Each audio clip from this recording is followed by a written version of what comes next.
Sir ஒரு சிலர் பார்த்தீங்கன்னா, ஸ்டாப் லாஸே போடாம ஸ்ட்ராட்டஜிலாம் இருக்குது. ஸ்டாப் லாஸ் போடவே தேவையில்ல. ஸ்டாப் லாஸ் போடாம நம்ம வந்து ப்ராஃபிட் பண்ணலான்னு சொன்னாங்களே, அது உண்மையா சார் அது? அது எப்படி அது? அப்படின்னு கேட்பாங்க. ஃப்ரெண்ட்ஸ் அது எப்படின்னா, இப்போ நீங்கள் ஸ்டாப் லாஸ் போடாமல் ட்ரேட் பண்ணுறது எப்படின்னா, இங்கே பாருங்கள், இப்போது இந்த இடத்துல வந்து நீங்கள் வந்து ஒரு வாங்குறீங்க, ஒரு ₹10 கொடுத்து இந்த இடத்துல வாங்குறீங்க அப்படின்னு வச்சுக்கங்களேன் எக்ஸாம்பிள். இப்போ மார்க்கெட் வந்து கீழே வந்து குறையுது. இப்போ குறைய சொல்ல இந்த அளவுக்கு நீங்கள் இன்னும் ஒரு 2 லாட்டு 1 லாட்டும் ஆட் பண்ணலாம்னு வச்சுக்கோங்க. எக்ஸாம்பிள் சொல்கிறேன். இப்போது இதனுடைய 50% வரலும் நீங்கள் வந்து ஆவரேஜ் பண்ணி மேலே மார்க்கெட்டுக்கான மூமெண்டம் பார்க்கலாம். எப்போது இந்த கேண்டலுக்கு கீழே வந்து க்ளோசிங் கொடுக்குதோ, இதுக்கப்புறம் வந்து ஆவரேஜ் பண்ணுறது வந்து முட்டாள்தனம். ஸோ இந்த இடத்துல வந்து ஆவரேஜ் பண்ணக்கூடாது. ஸ்டாப் லாஸ் போடாமல் ட்ரேட் பண்ணுறது வந்து ஆக்சுவலாக வந்து அப்படி ஒன்று கிடையவே கிடையாது. ஃபஸ்ட்டு அது புரிஞ்சுங்க.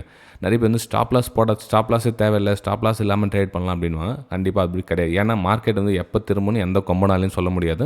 ஸோ மார்க்கெட்டுக்கு நம்ம வந்து அடி பண்ணிட்டு தான் ஆகணும். மார்க்கெட் வந்து நம்ம சில தோல்விகளை ஏற்றுட்டு தான் ஆகணும். அப்போ தான் வந்து இந்த ஸ்டாப் லாஸ் அப்படின்ற ஒரு விஷயத்தை நம்ம யூஸ் பண்ணுறோம்.